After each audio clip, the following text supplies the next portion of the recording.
जय हिंद साथियों, मैं हूं आपका साथी भूतपूर्व सैनिक मनोज सिंह। एक बार फिर आपका संडे Q&A में स्वागत करता हूं। तो दोस्तों, आपके कमेंट्स लूं उससे पहले छोटी सी रिक्वेस्ट, आप लोग कौन से स्टेट के हैं ये जरूर मेंशन करें, ताकि आपके यहाँ की भर्ती, इंडियन आर्मी की भर्ती, TA आर्मी की भर्ती, कोई भी जानकारी आएगी आप लोगों से मैं जरूर शेयर करने की कोशिश करूंगा। तो चलिए लेते हैं आज संडे Q&A का पहला कॉमेंट।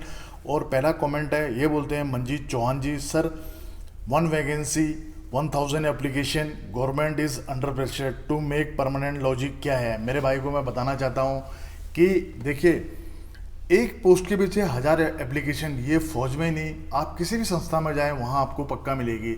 आपने देखा होगा न्यूज़ चैनल के माध्यम से सफाई कर्मी भी की भर्ती आई थी यूपी में, उसमें इंजीनियरिंग करे हुए बच्चे आ रहे हैं। आज की डेट में ये हाल है। और यहाँ तो बात जुनून की है, क्योंकि जो आर्मी की जो सर्विस है ये एक सर्विस ना होकर एक जुनून है, देश सेवा का एक जज्बा है हर एक नागरिक का।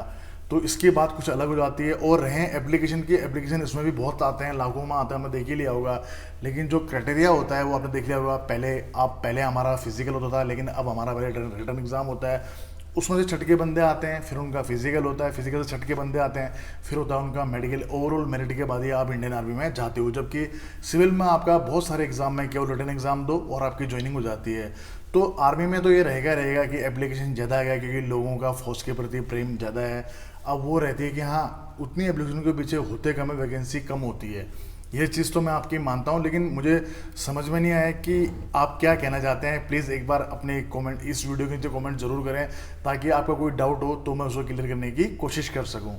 चलिए लेते हैं अगला क्वेश्चन। और ये बोलते हैं गोडसे साहब, ये बोलते हैं NCC वाले परमानेंट होंगे क्या, C सर्टिफिकेट वाले। तो मेरे भाई, मैं आपको बताना चाहूँगा कि पहले के टाइम पे क्या होता था। C सर्टिफिकेट यानी कि मैं बात कर रहा हूँ पहले का, मतलब मेरा अग्निपथ आने से पहले। C सर्टिफिकेट वाले को अगर आप सोल्जर GD में अप्लाई कर रहे हैं तो आपका रिटर्न एग्जाम नहीं होता था, चाहे ट्रीटमेंट में कर रहे हैं नहीं होता था। और लेकिन अग्निवीर आने के बाद में, यानी कि अग्निपथ आने के बाद में आपका रिटर्न एग्जाम होता है। यहाँ पर आपको उससे बस इतनी छूट मिलती है कि आपको बोनस मार्क मिल जाता है, लेकिन परमानेंट होंगे इसकी कोई गारंटी नहीं है। बस आपको जो बोनस मार्क मिलेगा वही मिलेगा, परमानेंट होने की गारंटी फौज बिल्कुल भी नहीं देती है।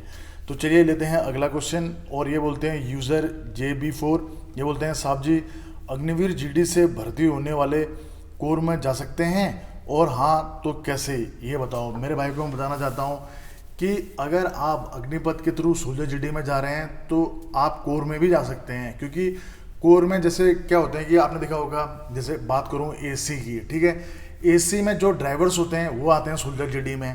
ऐसे हमारे बहुत सारे ट्रेड आते हैं जो सोल्जर GD में होते हैं। तो हम सोल्जर GD से मतलब हम इन्फेंट्री ज़्यादा समझ लेते हैं कि हाँ, अपनी infantry Rajput rifle, Rajputana rifle, Kumaon regiment, Dogra regiment, Maratha लाई, जैकरीफ, सिखलाई, तो हम ये समझ लेते हैं। लेकिन सोल्जर GD में भर्ती होकर भी आप कोर में जा सकते हैं, आप सिग्नल में भी जा सकते हैं, आप कोर ऑफ EME में भी जा सकते हैं, कोर ऑफ ऑर्डिनेंस में भी जा सकते हैं, कोर ऑफ AC में भी जा सकते हैं, आप कहीं पर भी जा सकते हैं। क्योंकि उन कोरों में भी बहुत सारे ट्रेड होते हैं जो सोल्जर GD होते हैं। आशा करता हूँ आपका डाउट क्लियर हो गया होगा। अब लेते हैं अगला क्वेश्चन। और ये बोलते हैं Pritam ji, sir my question is will the permanent soldier get pension और नोट। हाँ, जो परमानेंट होंगे अग्निपथ के थ्रू उनको पेंशन और जो सारी फैसिलिटी एक इंडियन आर्मी के एक आम जवान को जो रेगुलर आर्मी में हुआ करते थे या हैं अभी, उनके मुताबिक जैसे आप जो बेनिफिट्स या जो फैसिलिटी उनको मिलती है वही फैसिलिटी आपको भी मिलेंगी। ऑन सर्विस तो सबको मिलती हैं। पे स्केल को लेकर, क्योंकि अग्निपथ का जो अग्निवीर है इनका पे स्केल फिक्स कर दिया गया है, लेकिन जो परमानेंट रेगुलर आर्मी के होते हैं उनका थोड़ा सा अलग हो जाता है। क्योंकि बेसिक पे, उसके बाद आपका DA, साल में 2 बार DA बढ़ता है, मिलिट्री सर्विस पे 5200 मिलती है हम लोगों को, NCO JCOs को। और इसको लेके भी एक अलग से वीडियो बनाऊंगा कि कौन कौन से अलाउंसेस होते हैं, ताकि आप लोगों के वो सारे डाउट क्लियर हो जाएंगे। तो अगर आप अग्निपथ के थ्रू परमानेंट हो जाते हैं तो आपको वो सारी फैसिलिटी मिलेगी जो इंडियन आर्मी के एक आम सोल्जर को या एक आम NCOs को या एक JCOs को भी मिलती है। अब लेते हैं अगला क्वेश्चन। और ये बोलते हैं चिराग जी, सर न्यू रिक्रूटमेंट का लॉन्ग टर्म विजन है आर्मी को वेपन्स और टेक्निकल में स्ट्रॉन्ग करना, अच्छा टेक्नोलॉजी में स्ट्रॉन्ग करना, रादर देन न्यू रिक्रूटमेंट्स, ये क्लियर कीजिए। ऑल्सो आर्मी और वी से गवर्नमेंट इटसेल्फ वांट्स की फौज से बंदे कम हो जाएं। जो आप रैंक या शॉर्टेज की बात कर रहे हैं, मेरे को इसका कोई सेटिस्फेक्शन जवाब नहीं लगा, तो आप इसको क्लियर करो। मेरे भाई, मैंने वैसे आपने वो वीडियो देखी नहीं होगी, सरकार तो कितने कुछ जुमले मार देती है, तो उन जुमलों का रियल ज़िंदगी में क्या आपके कोई बहुत मतलब कोई जुमला काम आया? एक तरह सिर्फ जुमलेबाजी हुई। तो वैसा ही एक बोलने के लिए कि हाँ हम आर्मी को मॉडिफाई करेंगे, नई नई टेक्नोलॉजी लेस करेंगे। आप बताओ, अनुभव स्टार्टिंग वाले को आता है या आप जब काम करते हो तब आपको काम के साथ में अनुभव आता है? तो मेरे इन आपके सारे सवालों का जवाब इसी में ही है। आप एक किसी को नया वेपन पकड़ा दोगे, आप तब सीखोगे या उस वेपन पे आप हैंडलिंग करते करते करते जाओगे, आप दर प्रतिदिन और आप निखरोगे? आप बताओ कि इसका जवाब क्या होना चाहिए? तो वही जवाब मैंने उस वीडियो में देने की कोशिश की है। सरकार तो बोलती है कि हम नई टेक्नोलॉजी करेंगे, नए नए करेंगे, एज सेक्टर कम करेंगे। आप बता दीजिए कि फौज में जो एक एक्सपीरियंस होता है, एक नया जवान होता है, आप बताओ 4 साल में कब वो काउंटर इंसर्जेंसी एरिया देखेगा, कब वो एल्टीट्यूड एरिया देखेगा, कब वो आरआर देखेगा, कब एनएसजी देखेगा? जो बंदा इतनी संस्थाओं में नौकरी करके आएगा उसका एक्सपीरियंस क्या होगा? तो आपका सवाल का जवाब मैंने दे दिया है। फिर भी अगर इससे रिलेटेड आपका कुछ और था तो आप मुझे कमेंट में ज़रूर बताना। व्यक्तिगत अगर आप मेरी राय पूछें तो मैं यही बोलूँगा कि शायद सरकार पैसे बचाने के चक्कर में रक्षा से भी समझौता कर रही है। मेरा ये जवाब है। चलिए अब लेते हैं अगला क्वेश्चन, और ये बोलते हैं प्रदीप जी, सर मैं जोधपुर से अदर कास्ट जहांगीर हूँ। मेरी आर्मी में कोई रेजिमेंट नहीं है और मेरे ग्राउंड के 100 नंबर हैं और मेडिकल फील्ड में पेपर में 76 नंबर आ रहे हैं। सर मेरा सिलेक्शन हो जाएगा क्या?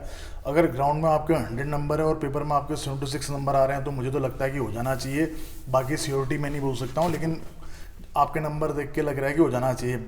रही बात रेजिमेंट की, तो दोस्त रेजिमेंट के आधार पे कितनी हमारे भारत में कितने सारी कास्टें हैं, सबके कास्ट के आधार पर रेजिमेंट बनेगी तो बहुत मुश्किल हो जाएगा। और वैसे आपकी जानकारी के लिए बता दूं कि हम भले ही बोलते हैं कि जैसे कि एक रेजिमेंट का नाम जैसे लिख दिया कुमाऊं रेजिमेंट, आप क्या सोचते हैं कि केवल उसमें उत्तराखंड के बंदे हैं? क्या कुमाऊं के बंदे हैं उसमें? ऐसा नहीं है, उसमें कुमाऊं के भी बंदे होते हैं, उसमें आपके हरियाणा के भी बंदे हैं, राजस्थान के भी बंदे हैं, एमपी के भी बंदे हैं। अब ये तो हो गया क्षेत्र के आधार पे। अब मैं बात करता हूँ कास्ट के आधार पे। जैसे राजपूत रेजिमेंट की अगर आप बात करें तो उसमें राजपूत ही नहीं है, राजपूत भी हैं, मुस्लिम्स भी हैं। तो एक हमारे पुराने टाइम से रेजिमेंटों के नाम में कुछ प्रथाएं हैं, लेकिन वो प्रथाएं हमारे गौरवमयी प्रथाएं हैं, तो उस चीज़ को मानते हैं। इसको प्लीज़ जात पात या धर्म के नाम पे ये चीज़ें अच्छा भी नहीं लगता है। हम आज नए भारत में हैं, यहाँ हमें मिलकर काम करना है। जो प्राइड है उस चीज़ को महसूस करना, ना कि कास्ट या क्षेत्रवाद के सिवाय। आपको नहीं कह रहा हूँ, एक समझा रहा हूँ भाई। आप इस चीज़ को ये मत लेंगे मैं आपको सुना रहा हूँ, मतलब मैं एक एग्जाम्पल दे रहा हूँ। चलिए अब लेते हैं नेक्स्ट क्वेश्चन, और ये बोलते हैं कुलदीप जी, ये बोलते हैं सर टेक्निकल वाले कोर में जाते हैं क्या? मेरे भाई टेक्निकल वाले कोर में ही जाते हैं। टेक्निकल के जितने भी ट्रेड होते हैं अधिकतर सब कोर में ही होते हैं, तो टेक्निकल वाले बंदे कोर में ही जाते हैं, चाहे कोर ऑफ ईमी हो चाहे कोर ऑफ सिग्नल्स हो। चलिए लेते हैं अब अगला क्वेश्चन, और ये निखिल ये बोलते हैं अग्निवीर टेक्निकल से क्या क्या बन सकते हैं सर, प्लीज़ रिप्लाई। मेरे भाई अग्निवीर टेक्निकल से आप क्या क्या बन सकते हैं? टेक्निकल से देखिए, आप अगर आप टेक्निकल में जाएंगे अग्निवीर के थ्रू, तो आपका अगर मैं बात करूँ एमी की, तो आप आईटी का काम सीखेंगे। ठीक है, आईटी के अंदर में मतलब सॉफ्टवेयर हार्डवेयर कई चीज़ें आपको करने का मौका मिलता है। उसी प्रकार अगर आप चले गए व्हीकल्स में, तो आपको मतलब व्हीकल्स की पूरी टेक्नोलॉजी, नई नई जो चीज़ें हो रही है वो चीज़ सीखने को मिलती है। इलेक्ट्रिकल बहुत सारी चीज़ें होती है ईमी के अंदर में, उनके बारे में आपको जानकारी मिलेगी। वो जानकारी वहाँ मिलेगी, उसका बेनिफिट आप आफ्टर रिटायरमेंट भी उठा सकते हैं। एसी का नॉलेज, बहुत चीज़ें जो सेना के अंदर माने टेक्नोलॉजी, चाहे वेपन्स का हो, वेपन का ठीक ठाक करना हो, चाहे हथियार, चाहे आपका गाड़ियों से संबंधित हो, चाहे लाइट मोटर व्हीकल हो, हैवी मोटर व्हीकल हो, टू व्हीलर हो, उसी प्रकार इलेक्ट्रिक आइटम हो, कंप्यूटर से रिलेटेड आइटम हो, तो आपको सारी जानकारी सीखने को भी मिलती है और उसको आप आफ्टर रिटायरमेंट भी उसको आपको बेनिफिट मिलता है।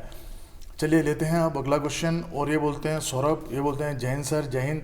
आर्मी मेडिकल में टांके के निशान पे अनफिट तो नहीं करेंगे? नहीं ब्रो, टांके के निशान पे तो अनफिट नहीं करते हैं, बशर्ते आपके अपेंडिक्स या इस टाइप की चीज़ें नहीं होनी चाहिए। और फिर भी अगर आपको पॉइंट मिलता है तो वहाँ पर दोबारा आपका नज़दीकी जो मेडिकल एमएच होता है वहाँ पर आप लोगों को दोबारा मेडिकल होता है। अगर आप परमानेंट अनफिट हैं तो अनफिट है, अगर आपके चांस है कि नॉर्मल टांके के निशान है तो उससे आपको कोई भी दिक्कत नहीं होने वाली। चलिए लेते हैं अब अगला क्वेश्चन, और ये बोलते हैं बीके आर्मी स्टेटस। सर मेरा 10th में 45% नहीं है, लेकिन 12th में 60% है, क्या हम टीए आर्मी जीडी में जा सकते हैं? मेरे भाई को मैं बताना चाहूँगा, जहाँ आर्मी जीडी के लिए हमारा जीडी का क्राइटेरिया 10th पास विथ 45% आपका होना चाहिए। और अगर आपके नंबर नहीं है 45%, अगर आप 12th पास हो तो आप टीए आर्मी में बिल्कुल जा सकते हैं। आर्मी में नहीं जा सकते हैं, लेकिन टीए आर्मी में आप बिल्कुल जा सकते हैं। यहाँ पर आपको कोई भी चिंता करने वाली बात नहीं है। अब अगला क्वेश्चन लेते हैं, ये बोलते हैं आर्मी में पढ़ाई ज़रूरी है ये रनिंग, ये यूज़र भाई कुछ नाम है लंबा चौड़ा, पढ़ लीजिए आप। ये बोलते हैं आर्मी में रनिंग जरूरी है, पढ़ाई। मेरे भाई आर्मी में रनिंग भी जरूरी है, आर्मी में पढ़ाई भी जरूरी है, और आर्मी में मेडिकल भी जरूरी है। क्योंकि आप पढ़ लेंगे और फिजिकल में दौड़ेंगे नहीं तो कैसे काम चलेगा।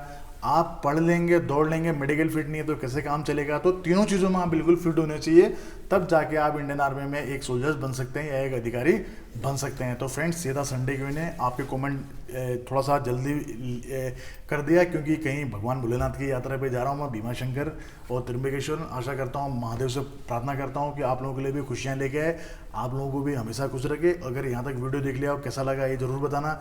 आपके फौजी भैया का वीडियो अगर आपको अच्छा लगता है तो कमेंट्स के माध्यम से लिखना, और लाइक शेयर, और जो पहली बार आए हैं सब्सक्राइब जरूर करना। जय हिंद, जय भारत, वंदे मातरम, भारत माता की जय। दोस्तों, सब्सक्राइब कीजिए एक्स आर्मी सोल्जर को डिफेंस की सबसे सटीक और सबसे आसान भाषा में जानकारी के लिए। साथ ही बेल आइकन को प्रेस करें ताकि आपको नोटिफिकेशन सबसे जल्द मिले।